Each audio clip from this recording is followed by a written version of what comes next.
Écoutez, je m'appelle Brigitte Bramy, hein, j'ai 48 ans, presque 49, et je tenais à vous parler à toutes et à tous via le site mavéritésure.com. Et en l'occurrence, mavéritésure.com, c'est ma vérité sur la prison. Et j'ai écrit d'ailleurs un livre qui s'appelle La prison ruinée à ce sujet. J'ai été incarcérée donc à plusieurs mois de prison ferme avec mandat de dépôt pour harcèlement téléphonique à mon psychanalyste qui est également médecin psychiatre et expert psychiatre auprès des tribunaux.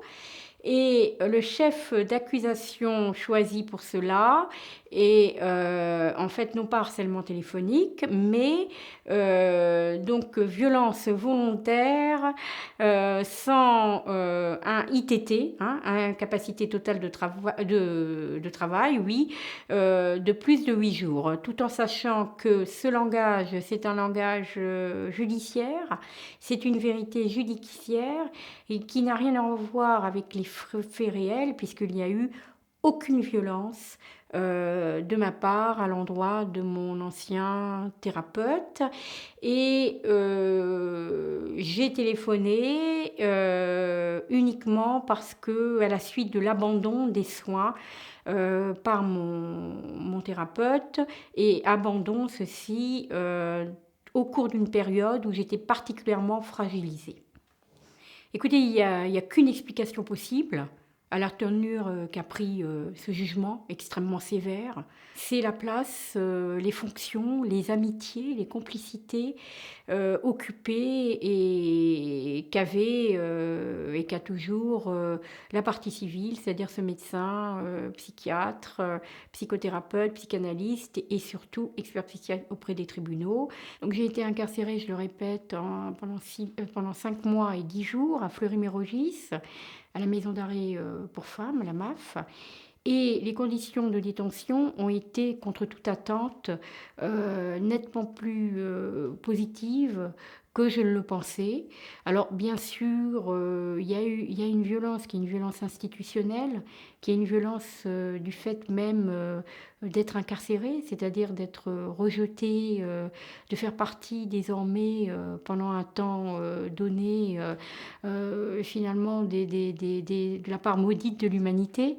En revanche, pour la part positive, j'ai pu me rendre compte qu'il y avait des détenus formidables, une solidarité féminine, de la complicité, et effectivement, c'est la raison pour laquelle j'ai tenu à écrire ce livre La prison ruinée, parce que j'y tiens, on me l'a dit, un discours qui est à contre-courant de tout ce qu'on a pu dire sur la prison.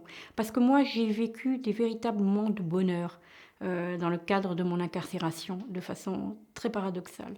J'ai été rejugée une deuxième fois pour des faits qui avaient déjà été jugés, que j'avais déjà payés et qui étaient antérieurs à ma première incarcération. Me rendant compte de cela, je suis partie sans réfléchir en cavale pendant 6 mois et ça a été l'occasion de me rendre compte du milieu, de vivre avec le milieu que j'appellerais interlope de la capitale, les minorités invisibles, hein, et ça a été toute une histoire encore que je compte raconter dans une publication ultérieure. J'ai pas vraiment l'impression d'avoir écrit ce livre. J'ai l'impression que c'est l'écriture, c'est la vie qui a brisé les digues et qui s'est imposée en moi et à moi. Et j'ai été juste le véhicule, hein, de ces mots, et j'ai retransmis ce qui m'était dicté, hein. Ça a été vital pour moi, hein. L'écriture est quelque chose qui me fait tenir à la verticale, hein. Et donc j'ai écrit ce livre, La prison ruinée, et dont j'ai repris d'ailleurs les droits plus tard. Et je pense qu'on y trouvera mon expérience, qui est assez originale, me dit-on, hein, par rapport aux autres livres. Je l'ai écrit toute seule, sans journaliste, parce que souvent on l'écrit à quatre mains, moi je l'ai écrit à deux mains, ou à une même. Et il est trouvable uniquement, mais vraiment uniquement, c'est pas la peine de le chercher ailleurs, sur Amazon.fr. J'entends et j'écris petites bourgeoises et petits bourgeois, des personnes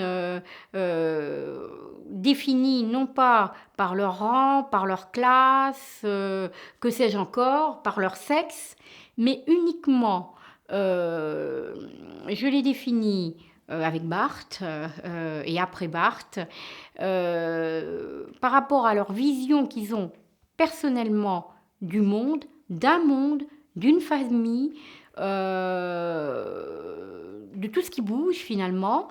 Et justement, pour ces personnes-là, qui requièrent cette qualification-là, ces personnes-là ont une vision de la famille, du monde, des humains, des structures, des infrastructures de la société, figées, fixées, immobiles et donc mortifères. Alors moi, la réinsertion, je pense que quand je verrai un juge, ou j'entendrai parler d'un juge qui, le soir en rentrant, tremble soudainement avant d'embrasser sur le front son gamin, hein, en pensant qu'il a emprisonné des personnes qu'il connaît même pas. Quand la sentence même d'emprisonnement, ça peut être de détention aussi provisoire, hein, lui sera pénible à prononcer, hein, quand on lui demandera son avis, hein, quand il se rappellera que c'est quelque chose de très important, de très lourd, de très douloureux, parfois, et souvent d'ailleurs, quand il se responsabilisera lui-même, eh bien, ce juge sera réinséré dans la réalité. Hein, on parle de principe de réalité. Ça vaut surtout, hein, ça vaut surtout, aussi et surtout pour les juges. Donc, avant de parler de réinsertion des délinquants ou jugés comme tels, moi, je ferai un peu le ménage au ministère de la Justice. Bah, écoutez, les solutions, je pense que c'est d'abord de faire appel nettement plus souvent à la justesse plutôt qu'à la justice.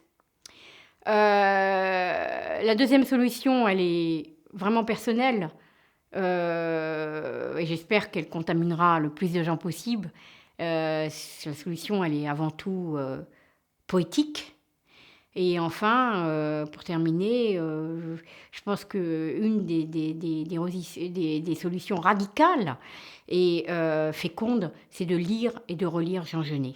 C'est une influence et c'est aussi un apport considérable grâce auquel je suis en vie actuellement, grâce auquel je me tiens à la verticale. Hein. Donc Jean Genet m'a tout apporté, pardon. Et j'ai écrit, je vous l'ai dit tout à l'heure, j'ai été le simple véhicule d'une écriture qui a forcé en moi les barrages de défense, de résistance au mauvais sens du terme. Et en revanche, la publication de mon ouvrage La prison ruinée a été une demande que j'ai faite lors du 100e anniversaire de la naissance de Jean Genet en 2010, puisqu'il est né en 1910. Et il m'a accordé cette... voilà, j'ai fait un vœu et il l'a réalisé. Donc Jean Genet, depuis 1995, m'aide à vivre. Il est à la fois mon passé et mon avenir. Et je suis pas née comme ça de la dernière pluie. Je tombe pas du ciel. Très humblement, et je le revendique, je mets mes pas dans ceux de Jean Genet, ce poète, le plus grand poète du XXe siècle. Et je suis totalement et avec beaucoup de plaisir et d'honneur dans la tradition genétienne. Mavérité.com, ma vérité sûre.com m'a beaucoup apporté dans mon combat parce que en fait je pense que j'ai une approche et une vérité justement, hein, à dire, qui est singulière, mais qui, je le pense, sera bientôt devenue banale, hein. Euh, c'est un moyen effectivement de communication. Il y a déjà 5000, plus de 5000 visiteurs, ce qui est énorme. Alors que la vidéo là, cet entretien présentement n'a pas été encore mis en ligne, hein. Donc c'est le début, j'espère, d'une très belle aventure. Donc 5000 visiteurs et visiteuses en moins d'un mois et demi, sans démarche particulière.